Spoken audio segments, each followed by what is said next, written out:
Warahmatullahi wabarakatuh.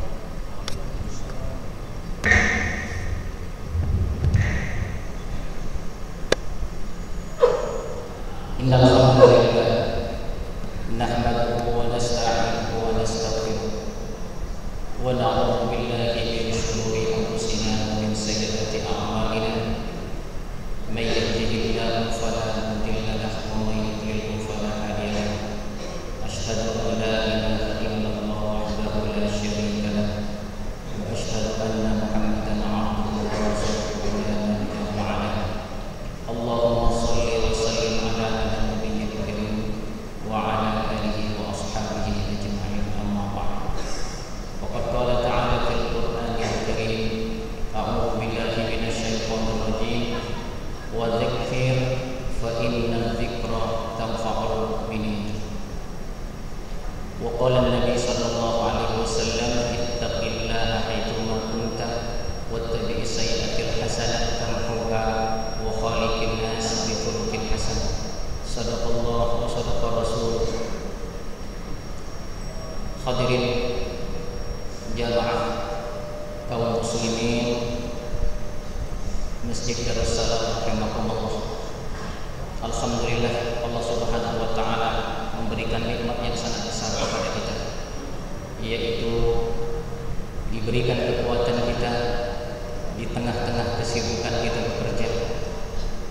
Allah berikan kemampuan untuk melaksanakan sholat berjamaah di masjid yang kita cintai ini. Mudah-mudahan ini termasuk perkara-perkara yang menjadi kebanggaan nanti di hadapan Allah Subhanahu wa taala pada kita. Karena Allah sangat mencintai orang-orang yang sibuk di dalam pekerjaannya, namun ia tidak melupakan kewajibannya. Hadirin jamaah kaum muslimin rahimakumullah. Malam hari ini, siang hari ini, saya diberikan amanah untuk menjelaskan materi tafsir. Mudah-mudahan apa yang kita dengarkan merupakan tambahan ilmu kepada kita tentang Al-Quran. Bapak jamaah sekalian rahimakumullah, apabila kita ingin mengkaji tafsir, maka alangkah baiknya pertama kali untuk mudah memahaminya, kita akan memahami dulu yang disebut dengan ilmu usul tafsir atau ilmu tentang dasar-dasar ilmu tafsir. Sehingga dengan demikian maka kita akan tahu rentetan surat-surat dan ayat-ayat dalam Al-Quran untuk kita pahami dalam kehidupan kita. Hadirin yang mulia, Syekh Waliullah Ad-Dahlawi dalam kitabnya Al-Fawzul Kabir fi Usulit Tafsir, beliau menjelaskan tentang makna kandungan Al-Quran. Menurut beliau, makna kandungan Al-Quran itu tidak keluar dari 5 ilmu. Katakan oleh beliau, liyu'lam anna mantuqatul Quran khamsatun.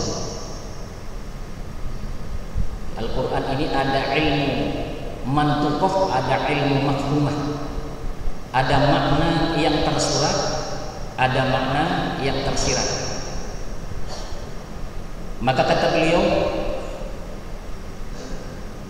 annal ulum al-mantuqah la yakhruju an khamsati ulumin. Ilmu yang tersurat, makna kandungan Al-Quran yang tersurat, itu tidak keluar dari 5 perkara. Yang pertama adalah at-tadhkir billahi wa sifatihi wa alaihi wa asma'ihi. Al-Quran diturunkan pertama memberikan informasi kepada kita tentang siapa itu Allah, apa saja sifat-sifat Allah, apa saja nama-nama Allah, dan berapa banyak nikmat-nikmat Allah yang diterangkan oleh Allah Subhanahu wa taala dalam Al-Quran. Ini yang pertama. Yang kedua adalah at-tadhkir bil mauti wa ma ba'dahu. Al-Quran memberikan informasi kepada kita umat Islam tentang kematian dan apa yang akan terjadi setelah kematian. Kemudian yang ketiga, Al-Quran menjelaskan tentang at-tadhkir bi ayyamillah, memberikan peringatan tentang hari-hari Allah, hari di mana Allah mengangkat para kekasihnya, hari di mana Allah menjatuhkan, menghancurkan musuh-musuhnya. Semua kisah di dalam Al-Quran, baik dari nabi-nabi terdahulu maupun berkenaan dengan baginda Rasulullah dan para sahabatnya, itu berkenaan dengan apa yang disebut dengan ayyamillah. Karena dalam ayat Al-Quran dikatakan wa dzakir bi ayyamillah, berikan peringatan dengan hari-hari Allah. Allah punya hari, hari di mana Allah mengangkat kekasihnya, hari di mana Allah menghancurkan musuh-musuhnya. Para kekasih Allah diceritakan dalam Al-Quran, walaupun pada tahap permulaannya mereka diejek, tahap permulaannya mereka dihina, tapi satu saat Allah punya hari di mana Allah akan mengangkat derajat mereka. Begitu juga musuh-musuh para nabi, musuh kekasih Allah. Mereka sangat memusuhi para kekasih Allah. Mereka sombong, mereka hebat. Akan tetapi sehebat apapun, Allah punya hari di mana satu saat mereka akan dihancurkan oleh Allah Subhanahu wa taala. Ini inti daripada kandungan Al-Quran yang ketiga. Yang keempat, kata beliau, inti kandungan Al-Quran bercerita tentang al-mukhassamah biradil al-mukhassamah war-raddi ala firaqil arba ad-dhalah min al-yahud wan nasara wal musyrikin wal munafiqin. Allah menurunkan Al-Quran untuk membantah, untuk menolak orang-orang yang tidak menerima Al-Quran. Siapa mereka? Minal Yahud, dari golongan Yahudi, wan Nasara, dan golongan Nasara, wal musyrikin Mekah, dari golongan musyrikin Mekah, wal munafikin, dan orang-orang munafiknya. Ini yang keempat.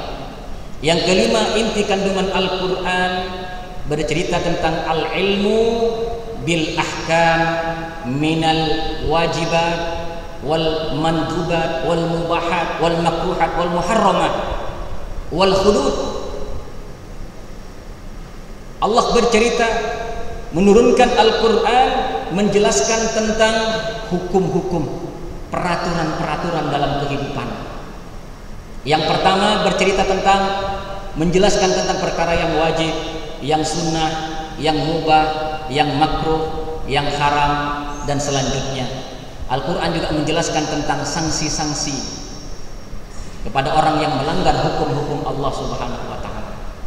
Inilah inti dari kandungan Al-Quran. Inilah yang disebut dengan makna kandungan Al-Quran yang tersurat. Para ulama tafsir kemudian menariknya kepada surat Al-Fatihah, karena surat Al-Fatihah ini adalah merupakan ummul Quran. Semua makna kandungan tadi ada dalam surat Al-Fatihah. Dalam ilmu balaghah, sastra bahasa Arab, ada yang namanya bade' baro'atul istiqlal. Ini merupakan keindahan bahasa. Bade' baro'atul istiqlal ini adalah ketika kita berceramah, ketika kita berbicara di hadapan orang, maka kita akan menyebut-nyebut kesimpulan pertama kali dalam pembukaan untuk menjelaskan, untuk mengisyaratkan bahwa ini nanti yang akan dibahas setelahnya. Maka biasanya para penceramah mengangkat ayat-ayat yang di dalamnya mengisi, yang di dalamnya menjelaskan tentang apa yang akan dibicarakan setelah itu. Begitu juga keindahan Al-Quran. Allah menurunkan Al-Quran di Lauh Mahfuz lengkap dari Fatihah sampai An-Nas, walaupun turunnya begitu ngacak sesuai dengan kejadian-kejadian.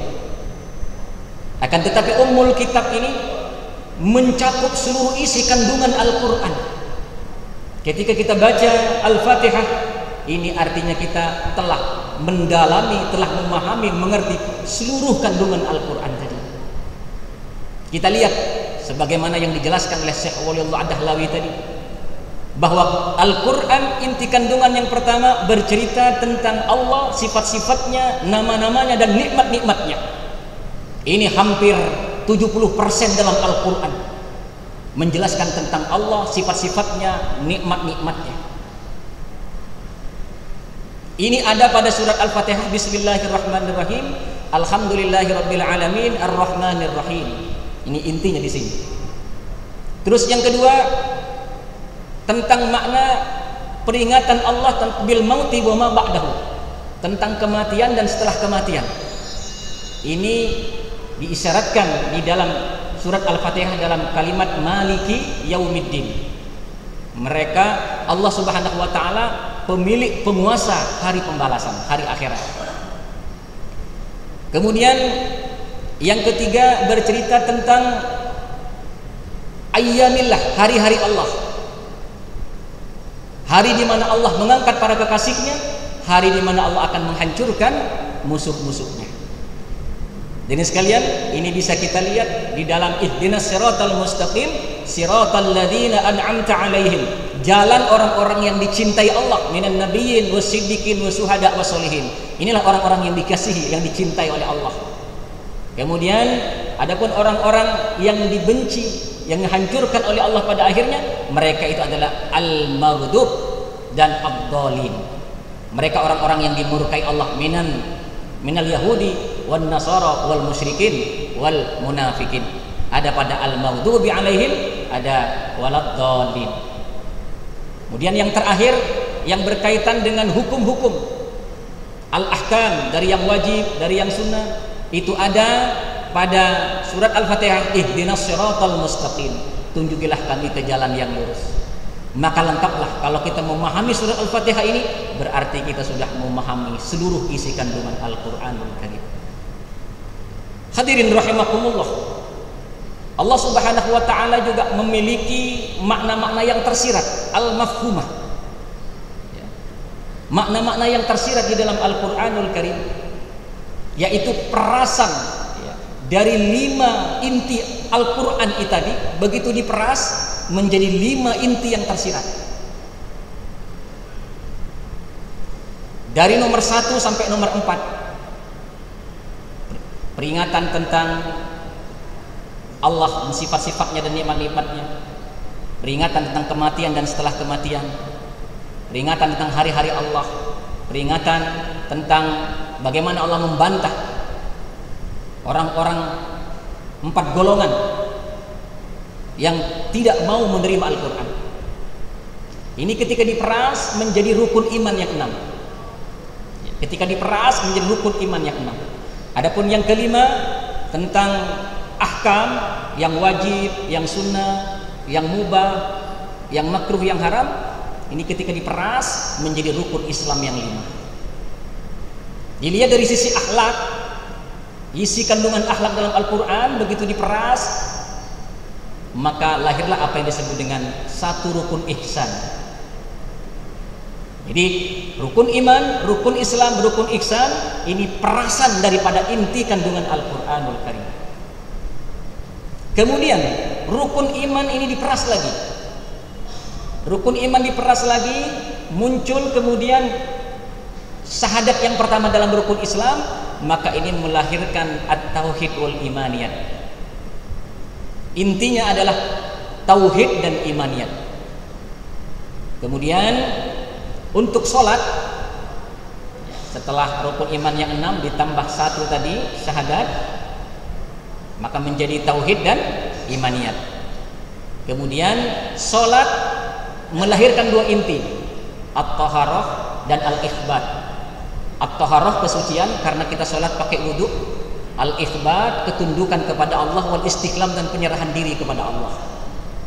3. Kemudian dari puasa terlahir yang disebut dengan al-hurriyah was samahah, kemerdekaan dari hawa nafsu kita. Kita tidak lagi dengan puasa, kita tidak lagi menjadi jajahan hawa nafsu. Kita sudah merdeka, bahkan hawa nafsu itulah yang dijajah oleh kita, sehingga nafsu yang disebut dengan nafsu mutmainnah. jiwa yang mutmainnah. Kemudian yang terakhir dari zakat terlahirlah yang disebut dengan al-adalah warahmah, yaitu kasih sayang dan keadilan hubungan dengan sesama manusia. Lalu bagaimana dengan haji?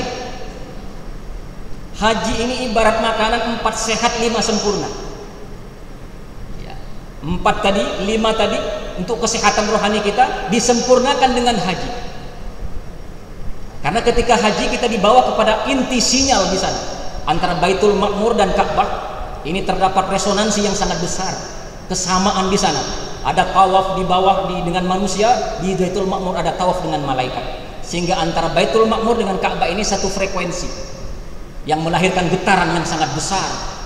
Nah, sehingga barang siapa membawa ke sana sinyal-sinyal yang dibawa dari sini, nur-nur ibadah kita, maka nyampe di sana akan masuk kepada yang namanya Hadratul Quds, bercampur dengan cahaya-cahaya sejak para nabi dahulu sampai Nabi Muhammad sampai orang soleh, bercampur, berkumpul cahaya-cahaya ibadah kita. Itulah yang disebut dengan Hadratul Quds, puncak kesucian. Maka ketika kita sudah membawa sifat pertama tauhid dan keimanan dari syahadat dan rukun iman, kemudian kesucian dan ketundukan dari sholat kita, kemudian kemerdekaan dan kelapangan hati dari puasa kita, kemudian kasih sayang dan keadilan dari zakat dan sedekah yang kita kerjakan, maka diri kita ini sudah menjadi pribadi muslim yang sempurna. Ketika berhadapan dengan Allah, maka kita akan memiliki 3 perkara. Yang pertama, tauhid, kesucian dan ketundukan. Berhadapan dengan Allah pakai yang 3, tauhid, kesucian, ketundukan. Ketika berhadapan dengan diri sendiri, pakai yang disebut dengan al-hurriyah, kemerdekaan. Karena di dalam puasa ada inti namanya syukur dan sabar. Puasa, Bapak sekalian, kalau siang bersabar, kalau maghrib bersyukur. Setelah tarawih bersabar, ketika tarawih bersabar, setelah tarawih bersyukur, nerusin. Maka orang yang mampu menghadapi dirinya sendiri, apabila dalam keadaan susah dia bersabar, apabila dalam keadaan punya nikmat dia bersyukur, maka dia tidak akan stres hidupnya. Ini inti daripada ajaran puasa. Kemudian ketika berhadapan dengan manusia yang lain, maka kita harus memakai inti dari zakat. Kita punya rasa adil dengan sesama dan punya rasa kasih sayang dengan sesama. Maka dengan demikian di dalam diri kita ini ada inti bagaimana cara berhubungan dengan Allah, bagaimana cara berhubungan dengan sesama manusia, bagaimana cara berhubungan dengan diri sendiri. Hadirin jamaah sekalian rahimakumullah. Lalu bagaimana cara menginstal Al-Quran dalam diri kita? Maka tadi 5 inti tadi, Bapak jamaah sekalian, 5 inti tadi dikatakan bahwa manusia ini memiliki 2 kekuatan. Kekuatan berpikir dan kekuatan amal. Kekuatan berpikir, kekuatan badan. Maka ibarat kita ini komputer, kita ini hardware-nya. Sudah dilengkapi dengan pikiran untuk menerima apa yang software dari langit. Ada yang namanya hard disk di hati kita, jiwa kita, untuk menerima aplikasi langit yang disebut dengan aplikasi amaliyah. Hadirin yang mulia, maka ayat-ayat Al-Quran yang tadi dari ayat-ayat tentang Allah, sifat-sifat Allah, kematian dan setelah kematian, tentang bagaimana hari-hari Allah, itu harus diinstal dalam pikiran kita. Ini dalam Al-Quran hampir 70%. Kenapa? Supaya kita baca Al-Quran terus, supaya kita selalu mengulang-ulang kebesaran Allah, mengulang-ulang kebesaran akhirat, mengulang-ulang bagaimana cerita-cerita para nabi, cerita-cerita orang-orang soleh. Ternyata ketika diulang-ulang maka kebesaran Allah semakin ada dalam hati kita, akhirat nampak kepada kita, kita semakin menjadi orang soleh. Adapun yang terakhir, yaitu ahkam yang wajib yang sunnah, itu diinstal, diprogram dalam badan kita. Sholat tidak usah kita ulang-ulang bagaimana belajar lagi sholat, tidak. Belajar sekali, paham, diulang dalam perbuatan. Allahu Akbar, maghrib, subuh, terusnya. Kemudian ditambah dengan sholat-sholat sunnah dan lain sebagainya. Jadi sholat, haji, zakat itu diinstal, diulang-ulang dalam perbuatan. Adapun hampir 70% tentang Allah, tentang akhirat, itu harus diulang-ulang dalam pikiran kita. dibaca lagi Al-Quran, ketemu dengan cerita surga dan neraka, dibaca lagi Al-Quran, ketemu dengan cerita para nabi dan musuh-musuhnya, dibaca lagi Al-Quran, ketemu dengan sifat-sifat Allah dan nama-nama Allah. Terus begitu dibaca, terus masuk dari memori kita, masuk ke hard disk kita, masuk ke alam bawah sadar kita, muncul rasa takut kepada Allah. Setelah muncul rasa takut kepada Allah, maka salat kita yang terprogram dalam perbuatan kita semakin khusyuk. Allahu Akbar. Puasa kita semakin baik, ya, akhlak kita akan semakin baik. Kenapa? Karena penginstalannya sempurna. Makanya ayat-ayat Makkiyah dahulu, baru ayat-ayat Madaniyah. Seandainya ya, ayat-ayat Makkiyah yang tadi selain yang belakang itu semua ada 19 juz dalam Al-Quran.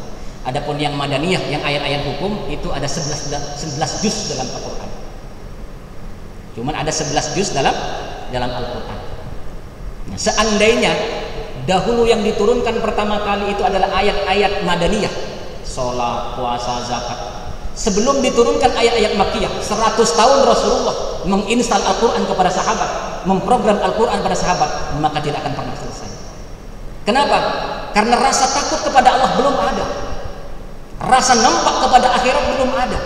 Sholat biasa aja, korupsi jalan terus, haji bisa jalan terus, akan tetapi bermaksiat akan jalan terus. Kenapa? Karena yang diinstal pertama kali ayat-ayat Madaniyah. Sebelum takut kepada Allah, dia sudah belajar fikih. Oh begini, akhirnya debat yang kencang. Akhirnya malah tidak akur sama yang lain. Akan tetapi kalau yang pertama kali diinstal adalah bagaimana sifat-sifat Allah, bagaimana nikmat-nikmat Allah, kita bercicit cinta kepada Allah Subhanahu wa taala, bagaimana akhirat, bagaimana para nabi dan musuh-musuhnya, maka yang terjadi kemudian ada rasa takut kepada Allah. Setelah itu diinstal ayat-ayat Madaniyah. Maka ketika diinstal ayat-ayat Madaniyah ini, maka semua kita akan amalkan dengan sebaik-baiknya. Maka akan melahirkan inti yang 5 tadi. Ya, akan melahirkan inti yang 5 tadi. Kita semakin bertauhid kepada Allah, keimanan semakin kuat, kesucian dan kebersihan dalam kehidupan kita jaga, kehusuan, ketundukan kepada Allah semakin tinggi. Setelah itu kesabaran, rasa syukur semakin kita rasakan di dalam diri kita. Nafsu kita tidak amarah lagi, menjadi mutmainnah. Nafsu kita menjadi nafsu mutmainnah, tenang, karena kita masuk jiwa yang merdeka.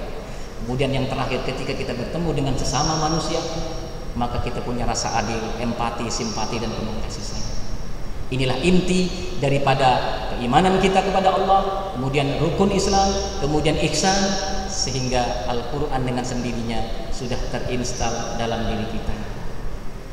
Maka Bapak jamaah sekalian, kalau kita belajar cukup dengan menghafal tadi inti daripada rukun Islam dan rukun iman. Ya, dengan demikian maka dalam diri kita ini akan bisa mampu berbuat baik kepada Allah, mampu berbuat baik kepada diri sendiri, dan mampu berbuat baik kepada sesama manusia. Inilah yang disebut dengan manusia yang sempurna, manusia yang penuh dengan keimanan, yang disebut dengan manusia langit atau manusia malaikat. Bapak jamaah sekalian rahimakumullah, mungkin ini pasal pertama yang akan kita bahas tentang bab tafsir, ya. Kita bahas tentang usul-usul tafsir, sehingga ketika kita sudah memahami 5 yang tersurat, kemudian 5 yang tersirat, maka kemudian kita akan menjadi muslim yang sejati, muslim yang penuh dengan tauhid dan keimanan, muslim yang selalu suci dan bersih, muslim yang selalu tunduk kepada Allah Subhanahu wa taala. Kemudian muslim yang merdeka, penuh sabar dan syukur. Kemudian yang terakhir muslim yang penuh cinta dan kasih sayang kepada sesama. Jadi itulah semua tadi Al-Quran sudah masuk ke dalam diri kita. Bapak jemaah sekalian rahimakumullah, mudah-mudahan pasal pertama ini bisa kita pahami, sehingga masuk pada pasal yang kedua nanti kita akan merinci lagi bagaimana semua itu akan terjadi dan masuk dalam diri kita, dan bagaimana kita menjadi muslim yang sebenarnya dengan program dan penginstalan Al-Quran dalam diri kita. Amin amin ya rabbal alamin. Mudah-mudahan Allah mencintai kita, menjadikan kita orang yang bertauhid, orang yang suci, orang yang selalu tunduk dan pasrah kepada Allah, orang yang selalu bersabar dan bersyukur, dan mencintai sesama manusia sebagaimana mencintai diri kita sendiri. Demikian, mudah-mudahan ada manfaatnya. Subhanakallah wa bihamdika, asyhadu an la ilaha illa anta astaghfiruka wa atubu ilaik. Billahi taufiq wal hidayah. Wassalamualaikum warahmatullahi wabarakatuh.